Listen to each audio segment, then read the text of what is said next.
हमने अपने previous lecture में स्टडी किया था कि जो बोहर का मॉडल था उसने क्या क्या बातें बताई, उसके पोस्टुलेट पढ़े थे, उसकी रेडियस, वेलोसिटी और फ्रीक्वेंसी पढ़ी थी।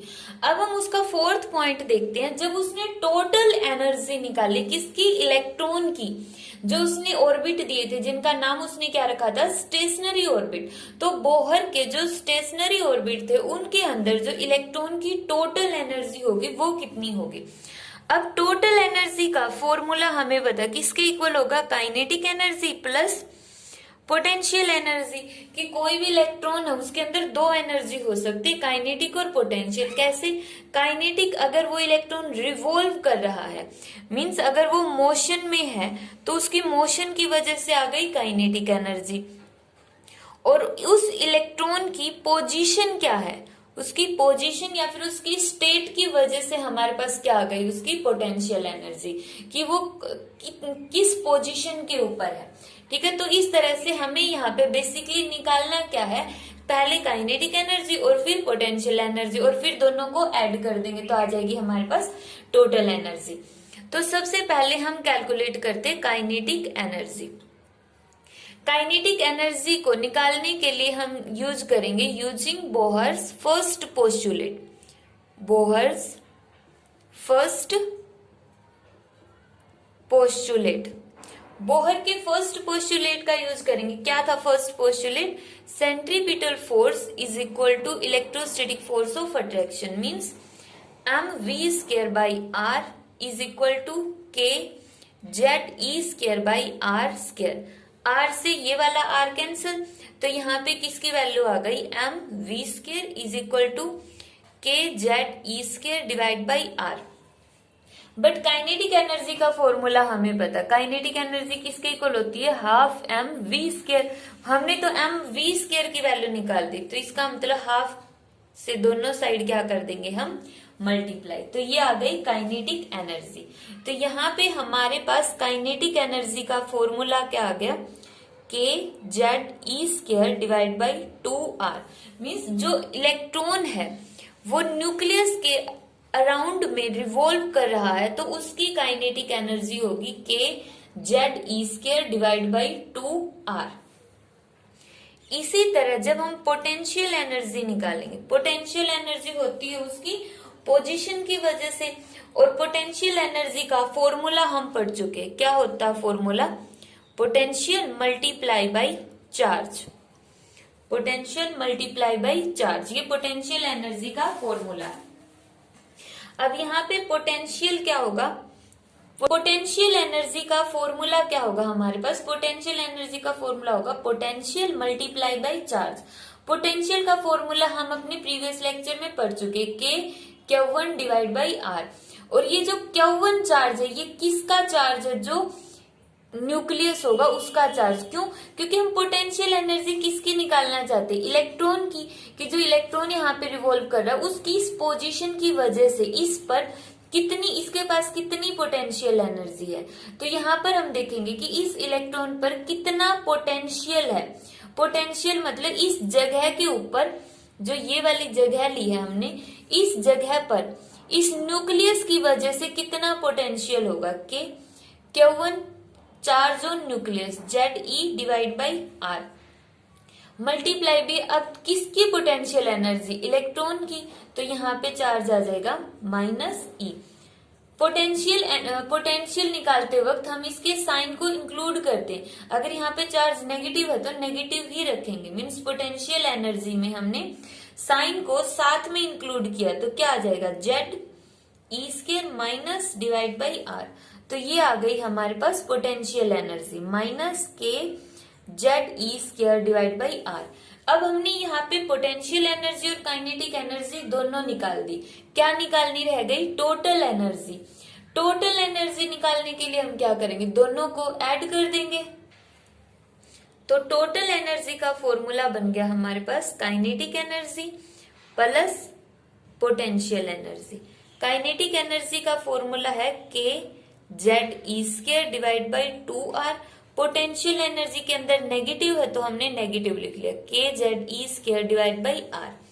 यहाँ पे हमने एलसीएम लिया 2r, तो बन गया kZe² माइनस यहाँ पे कितना आया 2kze²। तो यहाँ पे सब्ट्रैक्ट करेंगे तो हमारे पास आ गया -kze² डिवाइड बाई 2r। ये आ गई टोटल एनर्जी। Total energy.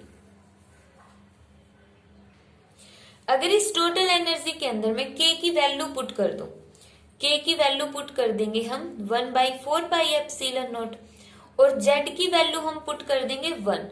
तो टोटल एनर्जी किसके इक्वल बन गई अब -e²। k की जगह हम पुट करेंगे 4πε0, z की जगह हो गया 1 और डिवाइड बाई 2r। 2 को यहाँ पे मल्टीप्लाई कर दो, कितना बन गया 8πε0r। ये आ गया कि जो इलेक्ट्रॉन है उसकी टोटल एनर्जी, इलेक्ट्रॉन की टोटल एनर्जी क्या होगी मींस ऑर्बिट की टोटल एनर्जी। अब जो इलेक्ट्रॉन है वो इस जगह पर रिवॉल्व कर रहा है, तो यहाँ पे हम कुछ भी बोल सकते हैं, चाहे तो ये कहो कि इलेक्ट्रॉन की एनर्जी या फिर इस ऑर्बिट की एनर्जी है। तो ये हो गई इसकी टोटल एनर्जी। नेगेटिव आई है, नेगेटिव का मतलब क्या होगा कि जो इलेक्ट्रॉन है वो बाउंड है टू द न्यूक्लियस, उसकी बाउंडनेस को शो करता है। नेगेटिव साइन क्या शो करेगा कि इलेक्ट्रॉन न्यूक्लियस से बाउंड है, बंधा हुआ है इतनी एनर्जी के थ्रू।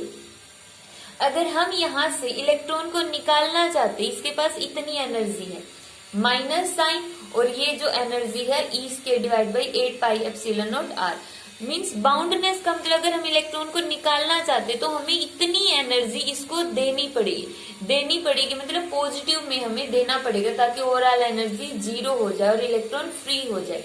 तो नेगेटिव साइन ने शो किया कि इलेक्ट्रॉन इतनी एनर्जी के साथ न्यूक्लियस के साथ बंधा हुआ है। तो ये आ गई हमारे पास टोटल एनर्जी। अब इस टोटल एनर्जी को हमने रिप्रेजेंट कर लिया E से। अब इसको हम थोड़ा सा और आगे सोल्व करते हैं। आगे सोल्व क्यों किया, हम इसको वही एनर्जी को भी जैसे बोहर ने क्या किया था, मोस्टली सारी टर्म्स को N और Z की टर्म में एक्सप्लेन कर दिया था।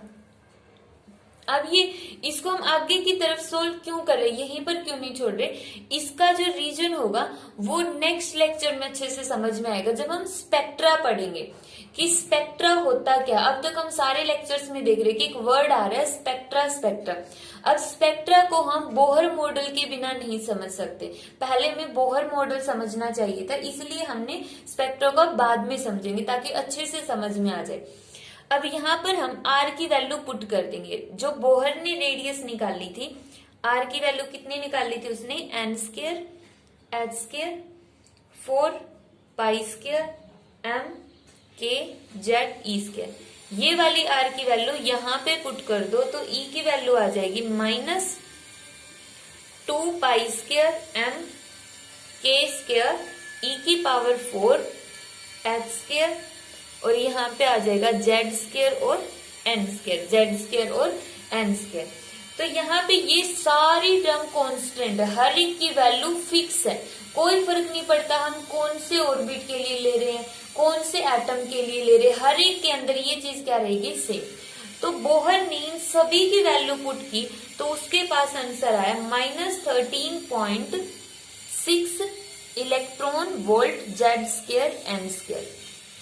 इलेक्ट्रॉन वोल्ट का मतलब इसने मल्टीप्लाई में ये फैक्टर छोड़ दिया as it is, -13.6 multiply by this term, ये फैक्टर इसने मल्टीप्लाई में नहीं किया, इसके साथ एज इट इज छोड़ दिया। क्यों छोड़ दिया, क्योंकि जहां इस यूनिट के अंदर जो हम एनर्जी पढ़ेंगे वो मोस्टली जगह इलेक्ट्रॉन वोल्ट की टर्म में होगी, तो इलेक्ट्रॉन वोल्ट की टर्म में इसको निकालने के लिए एनर्जी को, तो यहाँ पे हमारे पास फॉर्मूला बनता है -13.6 divide by n² electron volt.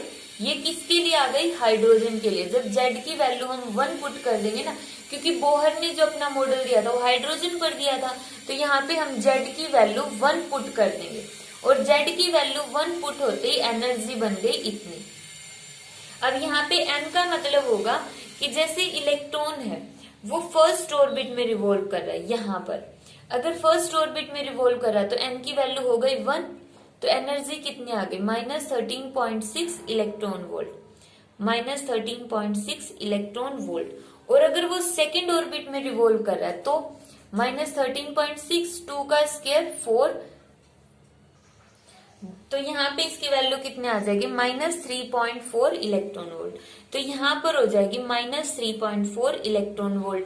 इसी तरह अगर हम थर्ड ऑर्बिट की बात करते हैं, बिल्कुल सर्कुलर है, ये यहाँ पे बनी नहीं है सर्कुलर, एक्चुअल में बिल्कुल सर्कुलर लेंगे हम यहाँ पर, बोहर ने क्योंकि सर्कुलर ऑर्बिट का कॉन्सेप्ट दिया था।